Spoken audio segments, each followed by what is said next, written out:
بسم الله الرحمن الرحيم. الحمد لله رب العالمين، والصلاة والسلام على رسوله محمد وعلى آله وأصحابه أجمعين. رب اشرح لي صدري ويسر لي أمري واحلل عقدة من لساني يفقهوا قولي. وبعد، azizlar, musannifni qadriga yetaylik, kitobni qadriga yetaylik.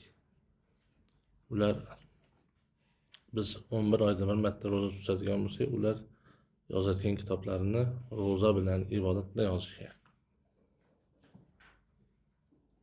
Tushunarlimi? E'tiborli bo'lib o'qish kerak. Har bitta lafziga, kalimasiga e'tiborli bo'lib o'qish kerak. Shunda kitobni tushungan bo'lasiz. Oddiy tarjima bilan ish bitmaydi bolalar. U o'qish hisoblanmaydi. U fiqhni tushunish hisoblanmaydi. Oddiy tarjima bilan o'qisiz, u fiqhni tushunish hisoblanmaydi.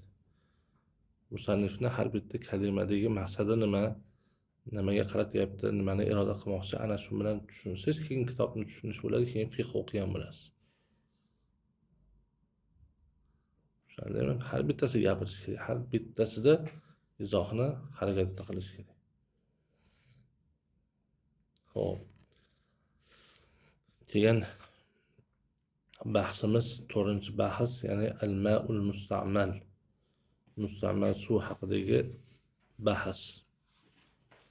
Demak, yuqorida musannif alayhi rahma ma'ul mutlaq, ya'ni umumiy qoida ma'ul mutlaq bilan tahorat qilsa bo'ladi, ma'ul muqayyad bilan tahorat qilib bo'lmaydi. Ma'ul muqayyad nimalar bilan bo'ladi? O'tgan darsda aytdik, ikkita sababdan nima ma'ul muqayyad bo'ladi. Kamalul intizoj yoki g'alabatul mutamazzik deb aytib, unga tegishli bahslarni aytib o'tdik. Shularda yaxshilab o'zlashtiringlar bolalar, sababi imtihonlarda qaytlanish, suvni qaytlanishi necha xil uslubda bo'ladi va unga tegishli bo'lgan hukmlar qanday degan savollar tushib qoladi. Tushunarlimi? Xo'p. Musannif alayhi 4-bahsni, ya'ni moy mustamalda aytadilarki, bu moy mustamal yuqoridagi tahorat qilsa bo'ladigan suvlarda aytdilar va tahorat qilib bo'lmaydigan suvlar haqida gapirib o'tdilar. Ana endi yana tahorat qilib bo'lmaydigan, ya'ni tahorat qilsangiz ham u tahoratni hosil qilmaydigan suvlardan bittasi moy mustamal bo'ladi. Suvlarni o'zi nima? Poklik jihatdan ham yuqorida biz o'tgan darsimizda 5 ga bo'ldik. Ichish, ichmaslik masalasini ham aytib o'tdik, qanday hukmlarni qamrab olishligini. Va ba'zi suvlar bor, ularda na najosatni ketkizsa bo'ladi, na tahorat qilsa bo'ladi. Ba'zi suvlar bor, ham najosat ham ketaveradi, ham tahorat ham ketaveradi. Tahoratsizlik ham ko'tarilaveradi. Ba'zi suvlar borki, tahoratsizlik ko'tarmaydi, lekin najosatni ketkizsa bo'ladi. Ana shu tahoratni ko'tarmaydi-yu, tahoratsizlikni ko'tarmaydi-yu, lekin najosatni ketkizsa bo'ladigan suvlardan bittasi nima? Al-ma'ul musta'mal. Istinjo qilish ham joiz bu suvda. Tushunarlimi? Musannif rahmatullohi alayhi aytadilarki, "Val ma'ul musta'malu la yajuz isti'maluhu fi taharatil ahdath." Demak, musta'mal suvni, ya'ni ishlatilgan suv deyiladi. Buni ahdath, betahoratliklarni ketkizishlikda, poklashda iste'moli joiz emas deydi. Xo'p. Bu yerda al-ma'ul musta'mal ishlatildi. Ma'ul musta'malda o'zi bahslari bor. Bir necha jihatdan o'rganiladi. Shu jihatlardan bittasi uning sifati. Ya'ni ma'ul musta'malning hukmi nima? Sifati nima? Najosat deymizmi, najosat demaymizmi, nima? Ulamolarimiz buni sifat haqida ixtilof qilganlar. Jumladan Imom Hasan ibn Ziyod rahmatullohi alayhidan bo'lgan rivoyatda Abu Hanifa rahmatullohi alayhi bir rivoyat keltiradi. Ya'ni bu najosat g'aliza degan rivoyatni keltiradi. Tushunarlimi? Demak, bunga qaraydigan bo'lsak, libosga 1 dirhamdan ko'proq miqdorda tegadigan bo'lsa, chunki suyuq narsa-yu, 1 dirhamdan ko'proq miqdorda tegadigan bo'lsa, o'sha libosda namoz o'qishni man qiladi. O najosat mug'allaza bahsini o'qiganmiz nol izohda. Lekin bu juda ham uzoq deydilar. Chunki odam mol mustamaldan libosi nima bo'lishiga ehtiroz qilishi juda ham qiyin. Yana bir rivoyat bor, Abu Yusuf rahmatullohi alayhi, uni ham Abu Hanifa rahmatullohi rivoyat qiladi. najosati xafifa, go'shti yeyiladigan hayvonlarni bavliga o'xshatganlar. Ma'qulmi? Bu qovulni Balx mashayihlari olgan deydi. Yana bir rivoyat keltiradi, 3-rivoyat fatvo qovul, mana shu alayhil fatva.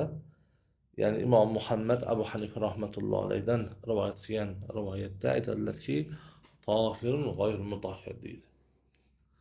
Xuddi sut xol kabi bo'ladi. Ma'qulmi? Tohir g'oyr mutahhir. Zohir rivoyatning qavli ham shu. Ma'qulmi? Mana sahih qavul, Iroq mashayihlari mana shu qavulni olganlar va mana shunga fatvo. Tohir g'oyr mutahhir. Ya'ni tohir pok, demak libosga badanga tegadigan bo'lsa najosat qilmaydi. Ya'ni g'oyr mutahhir qaysi? G'oyr mutahhir lil ahdath. Tushundingizmi? Betahoratlilarni poklamaydi xolos. Lekin najosatni poklasa bo'ladi. Shuning uchun fi taharatil ahdath deb musannif alayhima qaydlab qo'yaptiki, demak najosatlarni, ya'ni haqiqiy najosatni ketkizsa bo'laveradi degan. Ma'qulmi? Tushunarlimi? Xo'p. Endi yana bahs bor. Ya'ni nima sababdan suv musta'malga aylanadi? Sabablari nima? Bir, ana undan keyin o'sha musta'mal suv degan hukmni qachon joriy bo'ladi? Ikki. Xo'p, nima sababdan bo'ladi deganda Abu Hanifa rahmatulloh, Imom Abu Yusuf rahmatullohi alayhidan qavullar borki, rivoyat borki, ikki sabab orqali. Biri betahoratlik ko'tarilgan bo'lsa, ikkinchisi qurbat vajhiga ko'ra ishlatilgan bo'lsa. Ma'qulmi? Uni hozir kirishib o'tamiz. Mana shu ikki sabab orqali nima bo'ladi? Musta'malga aylanadi deydi. Ma'qulmi? Qachon endi musta'mal suv hukmini oladi desa, o'zi aslida badanga tegdimi, bir joyda ishladi u. O'sha yerda nima bo'lish kerak? Musta'malga aylanish kerak. O'sha yerdan siljigandan keyin. Lekin zarurat bor. Tahorat suvini olganingizdan keyin har joyda ishlab turib, oqadi, badaningizga boshqa bo'ladi. Zarurat bor edi. Tushundingizmi? Shuning uchun badandan ajragandan keyin deganlar ham bor. Lekin zarurat, bu ham zarurat yuzasidan. Yana bir zarurat yuzasidan aytadiki, Durrul Muxtor sohiblari Imom Haskafiy Burxonul rahmatullohi alayhi mana shu qavlga fatvo bergan. Zarurat bo'lgani uchun, zarurat o'rni bo'lgani uchun badandan ajrab bir joyga qaror topsa, ya'ni bir yerda bo'lsin, yo tahorat qilayotgan insonning kaftida bo'lsin, yo bo'lsin bir libosiga teggan bo'lsin, o'sha joyda qaror topib, boshqa joyga nima oqmasdan siljimayotgan bo'lsa, o'sha yerda nima qaror topgan bo'lsa, shu paytda nima qilamiz? Musta'mal suv degan hukmni shuni joriy qilamiz deydi. Ma'qulmi? Imom Mag'loni mana shuni ixtiyor qilganlar. Tushunarlimi? Tushundingizmi? Xo'p.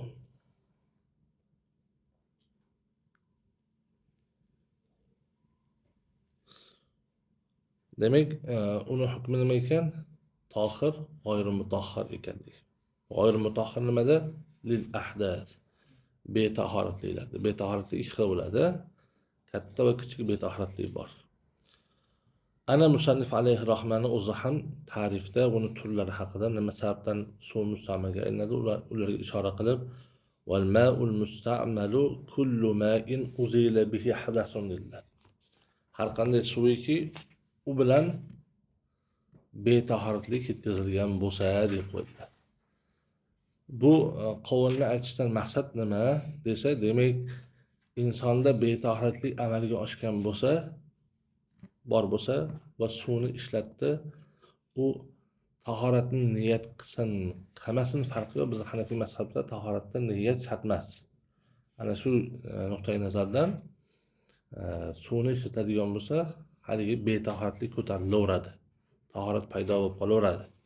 Garchi savob bo'lmagan taqdirda ham ta'limda niyat qilganki, badanda qanaqadir bir kirlik ketkizish uchun yuvdi, tahoratni amalni qilib qo'ydi. Yo oyog'iga, qo'liga tegan turpoqni nima qildi? Yuvib yubordi. Tahorat paydo bo'lib qoldi. Ma'qulmi? Tahorat masx qilgan, boshqa qilgan. Tahorat paydo bo'lib qoldi. Lekin savob bormi? Savob yo'q. Innamal amal bin niyat, masjidda ishlaydi. Ibodati vasila bo'lganiga e'tibordan tahorat. Niyat shart emas. Lekin tahoratsizlik ketdimi? Ketdi. Tahorat paydo bo'lib qoldimi? Paydo bo'ldi. Ma'qulmi? Ana shunda ham suv mustamalga aylanaveradi. Ma'qulmi? Aw istu'mila fil badani ala wajhil qurba, yoki badanda qurbat vajhiga ko'ra, ya'ni savob umidida ishlatilgan, ya'ni sunnat o'rinlarida ishlatilgan bo'lsa. Ma'qulmi? Qurbat niyatida ishlatilgan bo'lsa. Xo'p, bu yerda endi qurbat niyatida degani ko'p kitoblarda tahoratning ustiga tahorat olish, ya'ni tahoratni niyatida tahoratda amalga oshirish deb keltiradi, faqat u emas. Balki qaysi o'rinlarda nima sunnat bo'ladigan bo'lsa, savob umidi bo'ladigan bo'lsa, o'shunda ham suv mustamalga aylanadi. Masalan, taomlanishdan oldin qo'lingizni yuvasiz. Taomlanishdan keyin ham qo'lingizni yuvasiz, to'g'rimi? Ana shu paytda ham suv nima bo'ladi? Sunnatga amal qilyapsiz, savob bo'ladi. Ana shunda ham suv mustamal bo'laveradi. Ma'qulmi? Tushunarlimi? Endi bu yerda musannif alayhi rahma fil badan deb qo'yaptilar. Qaytlab qo'yaptilar. Demak, jamodatlar, ya'ni jonsiz predmetlarni yuvganingizda, modomiki ular najosat bo'lmaydigan bo'lsa, haligi suv mustamal bo'lmasligiga ham ishora ketyapti. Tushunarlimi? Ma'qulmi? Ya'ni qozonlarni, liboslarni, idishlaringizni yuvganingizda, modomiki haligi qozon, idishlar, liboslar najosat bo'lmasa, haligi suv, oqqan suv nima basagan mustamal suv hisoblanmaydi. Ya'ni moyi mutlaq bo'lib turaveradi. Haligi suvda bemalol tahoratsiz bo'laveradi degan. Tushunarlimi? Ma'qulmi? Endi qurbat vojib, masalan, tahoratni ustiga tahorat olish ham ikkinchi tahoratni niyat qilishingiz kerak. Demak, mana shu ta'rifni, shu sabablarni musannif keltirganda 4 ta masala kelib chiqadi. Birinchi masala, agar betahorat inson tahorat qildi. Betahorat inson suvni ishlatdi. Va ishlatishdan maqsadi nima? Tahorat niyatida. Tushundingizmi? Ijmoan suv mustamalga aylanadi. Bir. Ikkinchi masala. Bir inson, tahoratli inson suvni ishlatyapti, lekin ishlatishdan maqsadi tahorat emas. Sovish, kirlikni nima ketkazish yoki ta'lim berish bo'lsa, unda ham ijmo borki, nima? Suv mustamal bo'lmaydi. Uchinchisi, tushundingizmi? Tahoratli inson tahorat qilyapti va niyat ham qildi. Suv mustamal bo'ladi, ijmo bor bunga. Ana xilof Abu Hanifa rahmatullohi, Imom Abu Yusuf va Imom Muhammadlarning o'rtasida bo'lgan xilof to'g'ri suratda tahoratsiz inson nima suvni ishlatyapti, lekin ishlatishdan maqsadi tahorat bas. U niyatda qilmayapti. Sovish niyatida qilyapti yo o'ziga kirlik kirish niyatida qilayotgan bo'lsa, Imom Abu Hanifa, Imom Abu Yusuf rahmatulloh qovvallarida nima bo'ladi? Suv mustamalga aylanaveradi. Imom Muhammadda aylanmaydi deydi. Endi fatvo qoidalari bo'yicha bir qovulda tarafda Imom Abu Hanifa rahmatulloh, Imom Abu Yusuf rahmatulloh jamlanadigan bo'lsa, ularning gapi quvvatli gap bo'ladi. Tushunarlimi? Qovlur rojih shu o'rinda nima bo'ladi? Abu Hanifa rahmatulloh, Imom Abu Yusuf rahmatulloh qovullari bo'ladi. Tushunarlimi? Xo'p. Ana keyingi bahsga kirishib musannif alayhi rahmat 5-bahsi teri masalasini, ya'ni hayvonlarning terisidan foydalanish masalasini aytib o'tadi. Ya'ni bu yerda avvalgi vaqtlarda maxsus o'sha terilardan, hayvon terisidan sahrolarda yurganlar, cho'ponlik qilayotganlar, avvalgi vaqtlarda libos kiygan, joy namoz qilib o'qilgan, yo bo'lmasa nima suvlarni saqlash uchun meshlar qilingan ularning terisidan. Xo'p, o'shalardagi suvdan, o'sha terida saqlangan suvlarda tahorat qilsa bo'ladimi, yo'qmi? O suvlar nima najosat bo'lib qolmaydimi, yo'qmi? Nima bo'ladi? degan bahsni ko'rib chiqadigan bo'lsa, aytadilarki, va kullu ihabin dubiq faqat tahura deydilar. Har qanday teriki agar u oshlanadigan bo'lsa, oshlansa faqat tahura, u pok bo'ladi. Ma'qulmi? Bitta qoida shu. Kullu ihabin dubiq faqat tahura. bir qoida. Yana bitta qoida borki, kullu ihabin tahura yadkhulu bid-dibagh, kullu ihabin yadkhulu bid-dibagh fa innahu yadkhulu biz-zakati wa ma la fala. Yozib qo'ying qoidani. Qoidalarni ham yodlab ketinglar, bo'ptimi? Qoida degan joyimga e'tibor qilib, shu qoidalarni yodlab ketasizlar.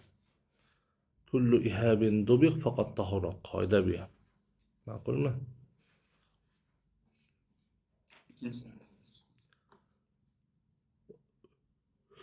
Kullu ihabin kullu jildin yadkhulu bid-dibaghi fa innahu yadkhulu biz-zakati. Z tilda shunda aytilgan z bilan. Kullu jildin kullu ihabin yadkhulu bid-dibaghi fa innahu yadkhulu biz-zakati wa ma la fala. Ya'ni har qanday teriki, hayvon terisiki oshlash orqali pok bo'ladigan bo'lsa, shar'iy zakot, ya'ni shar'iy so'yish orqali ham oshlanmagan taqdirda ham pok bo'laveradi. Va ma la fala, qaysi bir hayvonni terisiki oshlash orqali pok bo'lmaydigan bo'lsa, shar'iy so'yish bilan ham pok bo'lmaydi degani. Tushunarlimi? Muhsal viqoyada mana shu matnni keltirib, va ma la fala deb qo'yadi. Xo'p, ihob nima degani? Ihob lug'aviy ma'nosi oshlanmagan terini ihob deydi. Oshlansa adim bo'lib qoladi. Shar'iy istilohda zabh qilinmagan hayvonning terisini ihob deydi. Zabh qilinmagan hayvonning terisini nom qilib berilgan. Ma'qulmi? Tushundingmi? Shar'iy so'yish. Ma'qulmi? Sahih qovurga go'shi yeyilmagan hayvon bo'lsa ham go'shi ham pok bo'ladi. Ya'ni libosda olib yuradigan bo'lsa, istima qilmaydi degan, nasat qilmaydi degan. Ma'qulmi? Yoki shar'iy zakotda nima qildingiz? So'ydingiz, masalan, ayiq bo'lsin, yo yirtqich hayvonlar bo'lsin, uni so'yganingizda haligi terisini hali oshlamasdan turib, tepasidan namoz o'qisiz ham bo'laveradi degan. Pokda haligi shu bilan. Ma'qulmi? Qoida bor shu.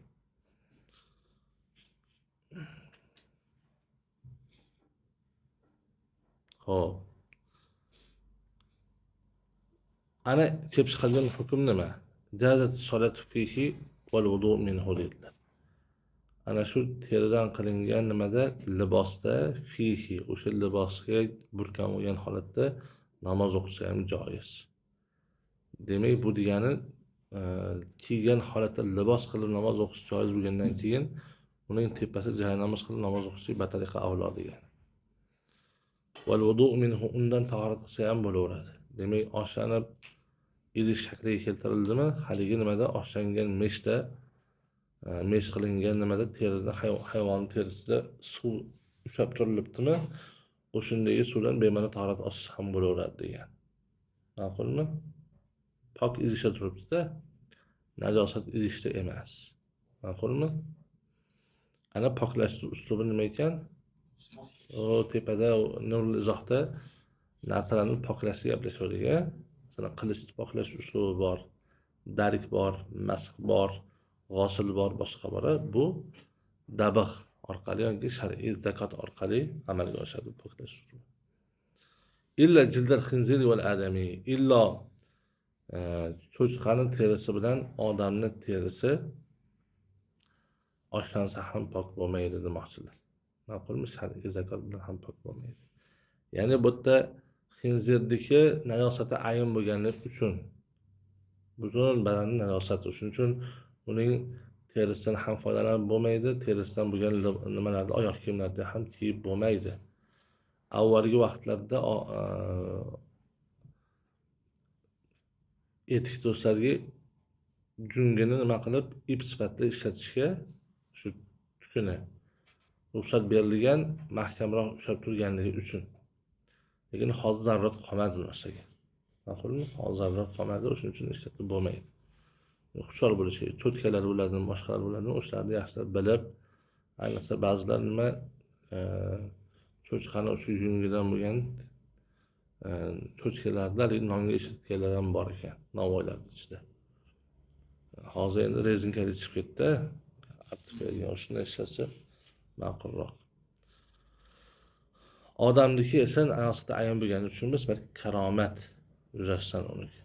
Ma'qulmi? Xo'p, bu yerda illa jildal xinzir val adami deb musannif alayhi istisnoni chiqaryapti. Bunda nimaga ishora bor desa, biz Hanafiy mazhabda etning terisi oshlash bilan nima bo'ladi? Pok bo'lishiga ishora qilmoqchilar. Ma'qulmi? Shofiy mazhab bilan ixtilof bor o'rtada. Ma'qulmi?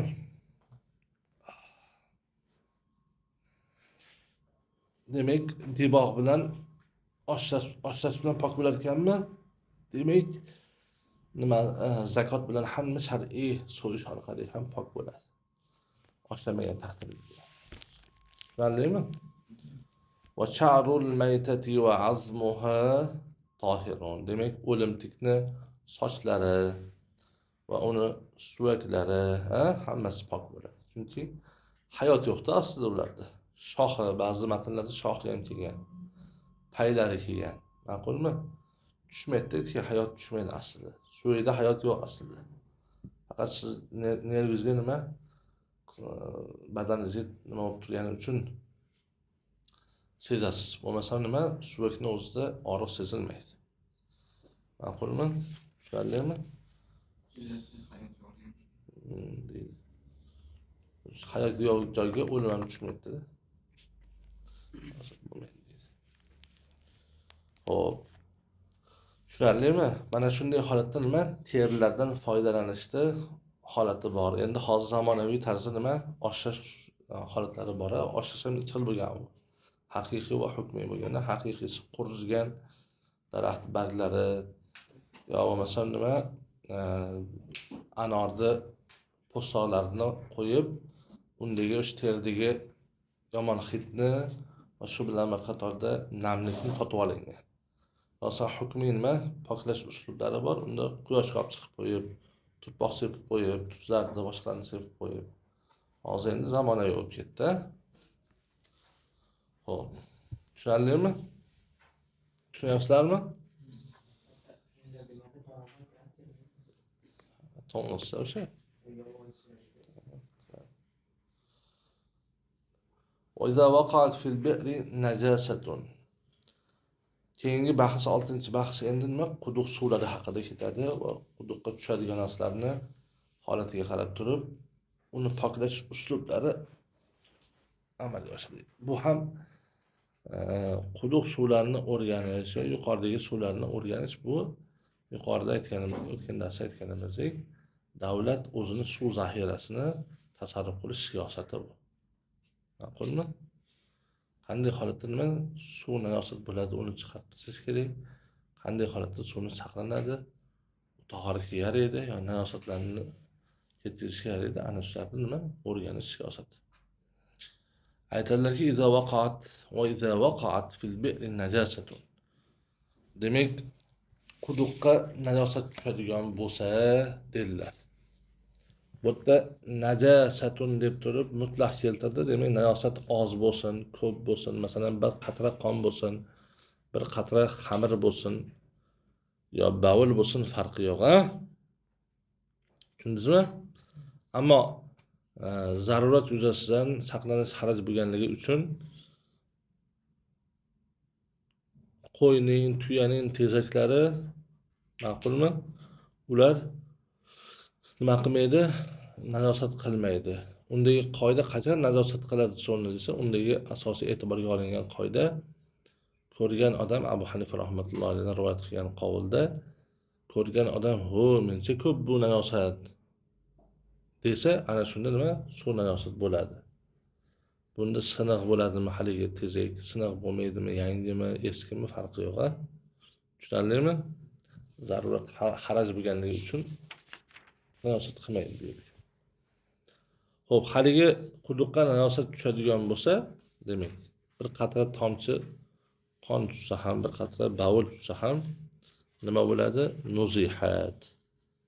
Ma'qulmi? Olib tashlanadi. Ya'ni bu yerda nuzihatdan murod nima? Quduq olib tashlanmaydi, balki nima? Suv olib tashlanadi. Bu yerda nima? Zikrul mahal, irodatul hol qoidasi ishlaydi balog'atda. O'rinni zikr qilib, undagi holatni iroda qilish. Majoz bor bu yerda. Wa kana nasxu ma fiha min al-ma'i taharatan laha. Ana olib tashlashlik, quduqdagi suvni olib tashlashlik taharatan laha, o'sha quduqqa va uni arqonlari bo'lsin, devorlari bo'lsin, oladigan odamning qo'li bo'lsin, hammasiga poklik bo'ladi. Ma'qulmi? Endi najosat bo'lishligi yuqorida haligi quduq kichkina quduq bo'ladigan bo'lsa-da, 10 ga 10 ni qamrab oladigan suv sig'imiga ega bo'lgan quduq bo'lsa, ya'ni 10 ga 10 katta hovuzning suvi bor, miqdori. Shu miqdorni qamrab oladigan suv bo'ladigan bo'lsa, unda najosat bo'lmaydi degan gaplar bor. Ma'qulmi?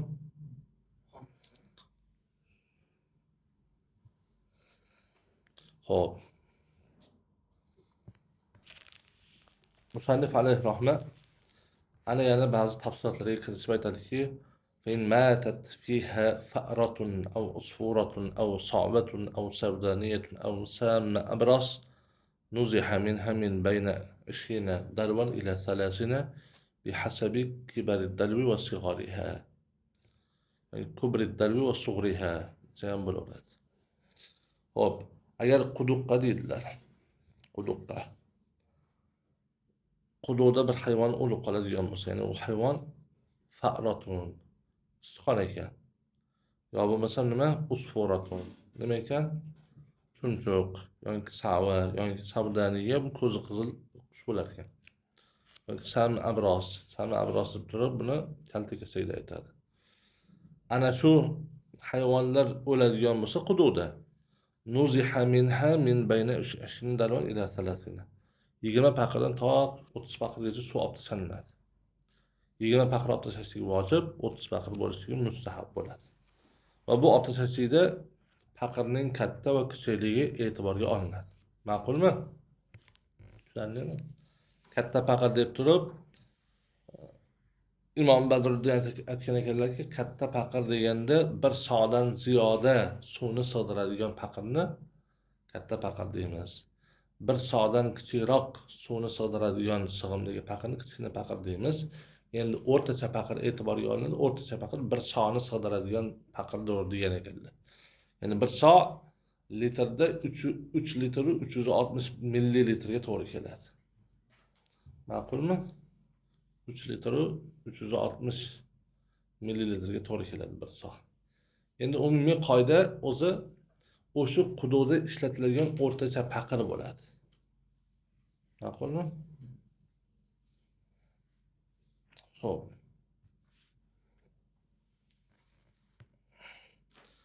Xo'p, bu yerdagi hukm kitobda kelgan bu 20 paqirdan 30 paqirgacha bo'ladigan hukm qachon bo'ladi desa, modomiki o'sha sichqonimiz nima mushukdan qochmagan bo'lsa bo'ldi. Qochib turib tushgan bo'lsa, garchi tirik bo'lgan holatda chiqsa ham, unda nima suvni hammasini olib tashlash lozim bo'ladi. Nimaga desa, chunki odatda sichqon mushukdan qochganda siyvar ekanda. Tushundingizmi? Bavul nima bo'ladi? Najosat bo'ladi. Yoki haligi tushgan nima sichqonimiz jarohatli bo'lmasligi kerak. Jarohat bo'ladigan bo'lsa, haligi qon najosat. Tushundingizmi? Suvni hammasini olib tashlashlik lozim bo'lib qoladi bunda. Tushundingizmi? Tushunyapsizlarmi? Xo'p. Endi tirik holatda tushgan bo'lsa, biror narsadan qochmagan, jarohati yo'q, tirik holatda tushdi va o'yaningizda tirik ekan. Nima bo'lasa, najosat qilmaydi. Ma'qulmi? Illo it bilan xinzir boshqa masala. Tushdimi? Nima qiladi? Najosat qiladi hammasi. Tirik holatda chiqadigan bo'lsa. Ma'qulmi? Tushunarlimi? Tirik holatda chiqadigan bo'lsa. Endi it bilan boshqasida esa qariladi. Tirik holatda chiqadigan bo'lsa, birinchi o'zi o'lgan bo'lsa ham birinchi o'sha hayvonni olib tashlab turib, keyin suv olinadi. Hayvonni olib tashlamasdan turib suvni oladigan bo'lsa, unda najosat turaveradi baribir. Tushundingizmi? Pok bo'lmaydi. Endi bir hayvon tushib ketgan, masalan, bo'ri tushib ketibdi, yo bo'lmasam nima tulki tushib ketib qolibdi. Haligi paytda nima og'zi tegdimi yoki tegmadimi? Qarasangiz, badanida najosat yo'q. Ha? O'rgansiz. Lekin nima og'zi tegdimi yoki tegmadimi? Endi suur masalasi, endi so'lak masalasi o'rtaga chiqadi. Agar og'zi tegmagan bo'lsa va badanida najosat bo'lmaydigan bo'lsa va haligi hayvon tirik bo'ladigan bo'lsa, nima bo'lmaydi? Suvda najosat qilmaydi. Ma'qulmi? Agar suvri najosat bo'lgan hayvonlar tushadigan bo'lsa, unda og'zi tegan bo'lsa suvga, tiqilgan bo'lsa, demak suv najosat bo'ldi. Shak bo'lgan holatdagilar bo'lsa shak bo'ldi. Mashkuk bo'lsa mashkuk bo'ldi. Makruh bo'lsa makruh bo'ldi. Suvni hammasini olib tashlash lozim bo'ladi. Tushunarlimi? Tushundingizmi? Ma'qulmi? Xo'p. Bo'ladi sizgacha. Subhana robbika robbil izzati amma yasifun va salamun alal mursalin. Alhamdulillahi robbil alamin.